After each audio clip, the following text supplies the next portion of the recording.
ওহুদের যুদ্ধে সাময়িক পরাজয় বা বিশৃঙ্খলার পরে রাসূলুল্লাহ সাল্লাল্লাহু আলাইহি সাল্লাম তাৎক্ষণিক কিছু কর্মসূচি দিয়েছিলেন। ইসলামী আন্দোলনের কর্মীদেরকে, দিনের দায়ীদেরকে, ওনার সাহাবীদেরকে মোটিভেটেড রাখার জন্য, অ্যাক্টিভ রাখার জন্য। যখন বিশৃঙ্খলা সৃষ্টি করে পেছন দিক থেকে কাপুরুষের মতো হামলা করে কাফেররা যখন মুসলমানদেরকে ছত্রভঙ্গ করে ফেললো এবং এই হামলার পরে তারা চলে গেল, পেছন দিক থেকে রাসূলুল্লাহ সাল্লাল্লাহু আলাইহি সাল্লাম একদল সাহাবী পাঠিয়ে, মুজাহিদ পাঠিয়ে তাদেরকে দাওয়া করেছেন। আমাদের জন্য এখানে শিক্ষা আছে।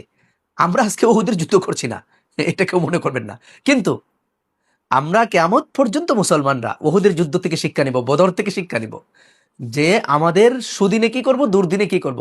ইসলামী আন্দোলনের, দিনের দাওয়াতের, দিন প্রতিষ্ঠার কাজের যখনই কোনো বিশৃঙ্খলা হবে, যখনই কোনো দুর্দিন হবে, যখনই কোনো পরাজয় হবে, তখন আমরা ওহুদ থেকে শিক্ষা নিই যে পাল্টা কর্মসূচি, ইসলামী আন্দোলনের কর্মীদেরকে অ্যাক্টিভ রাখার জন্য পাল্টা কর্মসূচি, তাৎক্ষণিক কর্মসূচি মুসলমানরা গ্রহণ করবে, যেভাবে নবী সাল্লাল্লাহু আলাইহি ওয়াসাল্লাম গ্রহণ করেছিলেন। রমাদান মাস উপলক্ষে বিশেষ সুযোগ রয়েছে। কোরআনুল করিম ঘরে ঘরে, ফ্রেন্ড সার্কেলে, রেস্টুরেন্টে, অফিসে, সব জায়গায় আমরা প্রত্যেকে এই কোরআনের তিলাওয়াত চালু করব। তাইলে আপনার যদি কোনো কারণে মন খারাপ থাকে, আপনি দিনের কাজ করেন, দিন প্রতিষ্ঠার কাজ করেন, একটা দুরবস্থায় পড়ছেন, এগুলো আপনার মন খারাপ, পরাজয়ের কারণে আপনার মন খারাপ, আপনি কোরআনের কাছে ফিরে যান। বিশেষ করে কোরআনের সেই আয়াত আপনি তেলাওয়াত করুন যে আয়াত আজকের সমাজ ভুলে গেছে। এটার নাম হলো ইহয়া ও উলুমিদ্দিন। দিনের এলিমের পুনরুজ্জীবন হলো দিনের যেই শিক্ষা, যেই আয়াত, যেই হাদিস মানুষ বলে গেছে, সেগুলোর বেশি করে আলোচনা করা। আকিমুস সালাত মানুষের মনে আছে, মানুষ নামাজ পড়ে, কুতিবা আলাইকুমুস সিয়াম, এই কথা মনে আছে, এটা মানুষ বলে নাই, রোজা রাখে। কিন্তু আকিমুদ্দিন, এই কথা মানুষ বলে গেছে। এই আয়াত বেশি তেলাওয়াত হবে, এই আয়াতের দার্স হবে, স্টাডি সার্কেল হবে।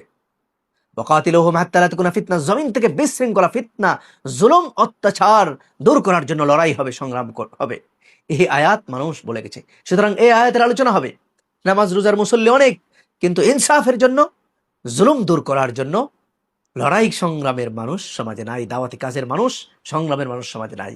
এই আয়াত বেশি বেশি আলোচনা হবে।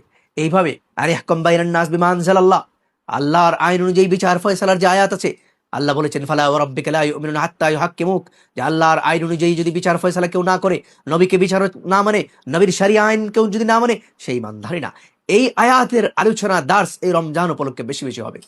এতে করে দিন প্রতিষ্ঠার কর্মীরা যেমন অ্যাক্টিভ হবে, ঠিক তেমনি ভাবে যে ভাইরা কোরআন থেকে দূরে সরে গিয়ে নামাজ রোজা সম্পাদনকারী হওয়া সত্ত্বেও সে আল্লাহর কোরআনের বহু আয়াত থেকে দূরে, বহু আয়াত সে অস্বীকার করে যাচ্ছে, মানতেছে না, সে কুফরি করতেছে, এইটার থেকে, এই ভুল থেকে সে ফিরে আসবে। সে তো জানে না তার কাছে এই দাওয়াত ওইভাবে হয়তো পৌঁছে নাই, অথবা শয়তান থেকে ধোঁকায় ফেলে রেখেছে।